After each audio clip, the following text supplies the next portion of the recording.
Question number 2 आकृति में त्रिभुज ओ डी सी समरूप है त्रिभुज ओ बी ए के, यानी ओ डी सी समरूप है, इसके बराबर है ओ बी ए में। इसके जो भी मान होंगे वो भी सेम इसके भी होंगे।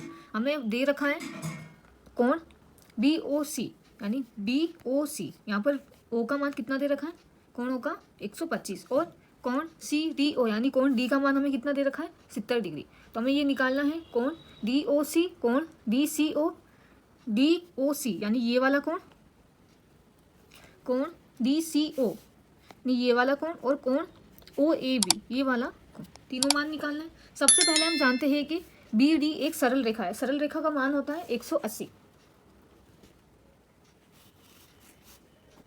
बी डी एक सरल रेखा है, तो यहाँ पर सरल रेखा का मान हम जानते हैं 180 होता है, तो 125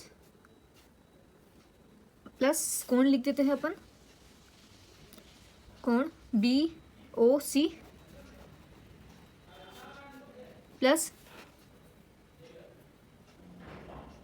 कोण डी ओ सी ये वाला कोण D O C equal to 180। तो हमें कोण D O C equal to 180, ये प्लस का 180 125 है, बराबर की इधर गया तो माइनस में हो जाएगा। 180 में से 125 गया तो 55 डिग्री, तो हमारे पास इसका मान आ गया 55 डिग्री। हम जानते हैं त्रिभुज के तीनों कोणों का योग 180 होता है। आप त्रिभुज लेके चलेंगे, अतः त्रिभुज डी ओ सी में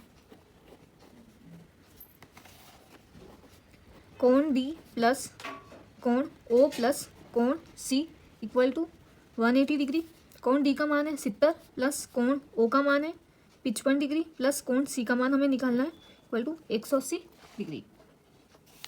दोनों को ऐड करने पर 125 प्लस कोण सी इक्वल टू 180, 125 प्लस का उधर गया तो माइनस में, तो कोण सी बराबर 55 डिग्री। तो कोण सी का मान भी हमारे पास 55 डिग्री आया। तो हमने निकाल दिया है कोण डी ओ सी का मान 55, कोण डी सी ओ का मान 55। अब निकालना है कोण ओ ए बी,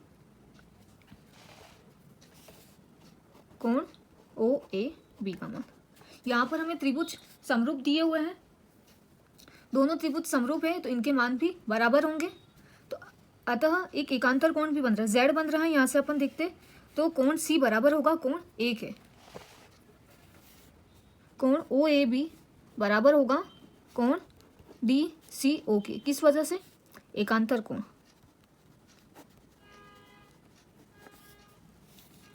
तो 55 डिग्री इक्वल टू 55 डिग्री। तो हमारे पास तीनों वैल्यूज के मान आ गए, नीचे लिख देते हैं कोण डी ओ सी बराबर 55 डिग्री, कोण डी सी ओ बराबर 55 और कोण ओ ए बी बराबर 55 डिग्री। थर्ड करने वाले समलंब चतुर्भुज है ए बी सी डी, जिसमें ए बी समांतर है सी डी के, इनके विकर्ण दे रखे ए डी और बी डी जो परस्पर ओ पर प्रतिच्छेद करते हैं। तो दोनों त्रिभुजों की समरूपता कसौटी का ओ ए अपॉन ओ सी बराबर है O B upon O D के। सबसे पहले जो हमें दिया गया है वो लिख देते हैं,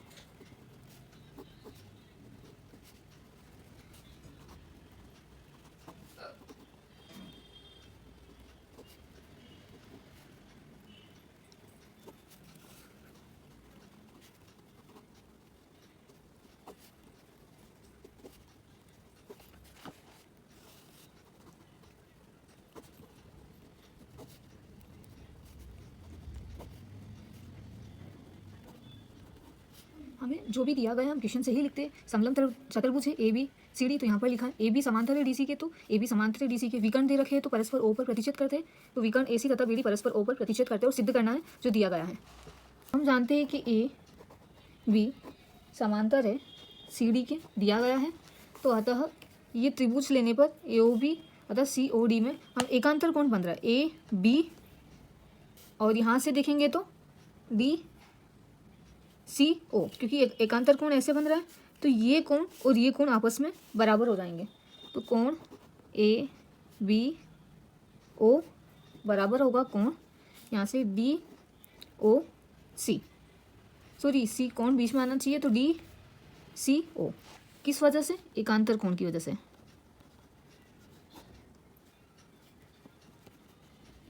इसे इक्वेशन फर्स्ट दे देते हैं।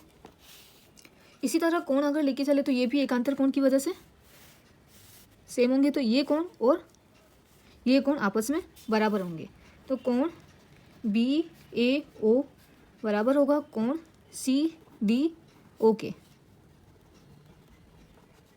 एकांतर कोण। क्वेश्चन 2। अब हम जानते हैं यहाँ पर शीर्षाभिमुख कोण भी बन रहे, ये कोण और ये कोण भी आपस में बराबर होंगे क्योंकि शीर्षाभिमुख कोण है। यहाँ पर ये एकांतर कोण था तो ये कोण और ये कोण बराबर, यहाँ से देखा तो कोण बी और कोण सी बराबर हो गया। अब ये शीर्षाभिमुख कोण, कोण ए ओ बी बराबर होगा कोण डी ओ सी, शीर्षाभिमुख कोण के कारण। शीर्षाभिमुख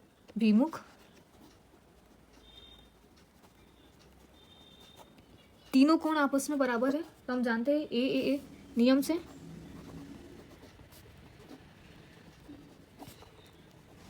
दोनों त्रिभुज आपस में समरूप हो जाएंगे। त्रिभुज ए ओ बी समरूप है त्रिभुज सी ओ डी के, तो समरूप है तो इनकी भुजाएं भी समानुपाती होगी। समरूप त्रिभुज की संगत भुजाएं समानुपाती होती है, तो अतः O A upon O C equal to O B upon O D, क्योंकि ये त्रिभुज समरूप है ए ओ बी और सी ओ डी में, तो ये भुजाएं ए ओ तथा सी ओ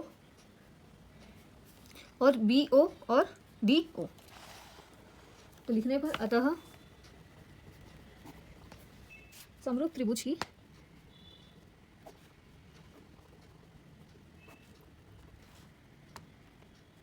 संगत भुजा